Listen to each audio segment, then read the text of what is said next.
साधक विचलित होता है, मेरे मन में काम सता रहा है, मेरा आकर्षण हो रहा है स्त्री शरीर के प्रति, या स्त्री शरीर साधक पुरुष शरीर के प्रति। ये कोई आश्चर्य की बात है? ये तो स्वाभाविक है, इसी में तो फंसा है जीव। आकर्षण क्या है? यही तो फंसा है। बंधन क्या है? यही तो है। ये कोई आश्चर्य की कोई तूफान आ गया क्या? इसको इतना मानसिकता में क्यों लिया जाता है? हाय हाय क्यों? यही तो प्रश्न है। इसी में सब फंसे हुए हैं और इसी पर तो हमें विजय प्राप्त करनी है। और ये इतना अवसर आपको कैसे मिला कि आप आंख उठा के दूसरी की तरफ देखें, आप काम का संकल्प करें, आप काम की चेष्टा करें? आपको समय कैसे मिला? इसका मतलब भगवत चिंतन में आप ढिलाई कर रहे हैं।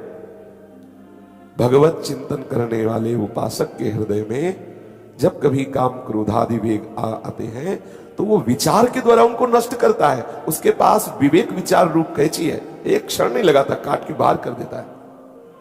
काम क्रोध आदि मन के विकार है, भूख प्यास आदि प्राण धर्म है, जन्मना मरना शरीर धर्म है। मेरा इसका संबंध कहां है?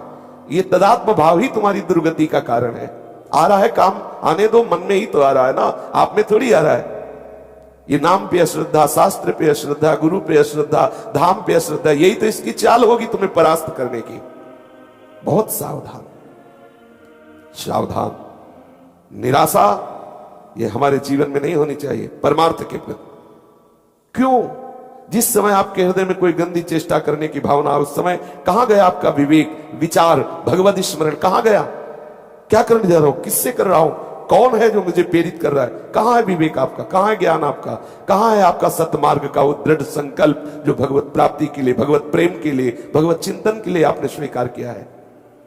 जैसे जैसे आप कसोगे अपने आप को, सत्संग में सुना है, वैसे वैसे आपको परास्त करने के लिए चाल चलेगा। मन विचलित करेगा।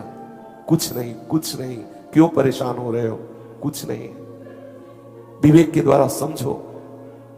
एक जनेंद्री केवल घर्षण क्रिया से सुख का आभास कराती है, चाहे वो हस्त द्वारा करो या किसी शरीर के द्वारा करो। इसे गर्मी के द्वारा जब आपकी शक्ति का स्खलन होता है तो आपको आभास होता है सुख का। सुख नहीं है। अगर सुख होता तो कीड़े मकुड़े पशु पक्षी सब इसी में लगे हुए। सुख किसे कहते हैं? सुख सच्चिदानंद है और वो किसी क्रिया के द्वारा प्राप्त नहीं होता, वो अपनेपन से होता है, संबंध से होता है। देखो एक बार श्री कृष्ण से अपनापन करके हारो मत, निराश मत हो, उदास मत हो। उसके द्वारा दिए हुए सलाह को मत मानो, वो दुश्मन है। मन और बुद्धि इस समय हमारे सच्चे मित्र और सच्चे दुश्मन है। यदि हमें भगवत मार्ग के सूत्रों पे चला रहे तो वही मित्र है, और अगर भगवत मार्ग के विरोधी करे तो वही शत्रु है। उसमें दो भाव विराजमान है, कुमति सुमति, सुंदरमति और कुमार्गगामी मति, एक ही बुद्धि में विराजमान है। सुंदर संकल्प, सत संकल्प, असत संकल्प, ये मन में विराजमान।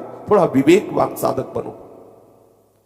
ये विकार आपका स्वरूप नहीं है, विकार आपकी मांग नहीं है। विकार आपको परास्त तभी करता है जब आप अपने में देखते हैं, अपनी मांग लेते हैं, अपनी आवश्यकता मान लेते हैं। तब आपको सिर्फ अपने मन से युद्ध करना है। बाहर हमारा कोई शत्रु नहीं है, बाहर हमें कोई फांसे ही नहीं है। सूक्ष्मता में आओ, सिर्फ मन से युद्ध करना है, मन से। यही परास्त करता है प्यारे। इसी पर तो विजय प्राप्त करनी। बाहरी कोई साधना हमारे काम की नहीं है। बाहरी साधना का प्रभाव है मन पर आए, मन को ठीक करें, मन को निर्मल करें, मन को निष्काम करें। अगर वो नहीं हो रहा तो उसे अपनापन मत रखो उस समय। थोड़ी देर बाद देखोगे कि आप शांत हो गए, निर्मल हो गए। अगर क्रिया करोगे तो संस्कार नवीन बन गया, बहुत जोर से आएगा, तुम्हें नष्ट कर देगा। चलो, प्रभु के लिए आए हो इस मार्ग में, परास्त मत हो।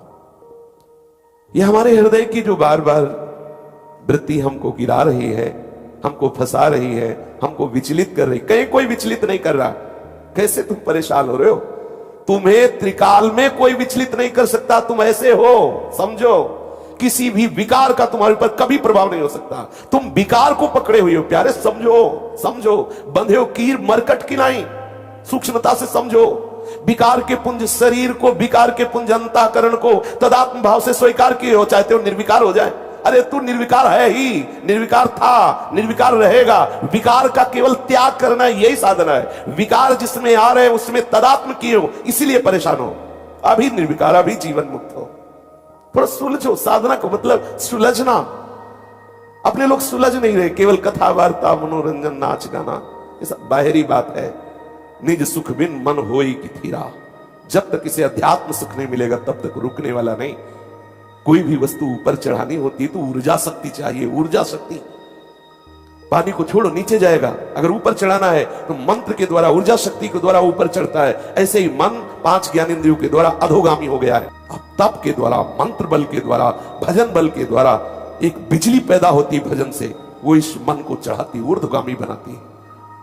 मन सच्चिदानंद की तरफ लगता है। घबराने की, उबने की, निराश होने की, हताश होने की जरूरत नहीं है। उसको सत्य मान रहे हो, सत्य को असत्य मान रहे हो, कैसे चल पाओगे?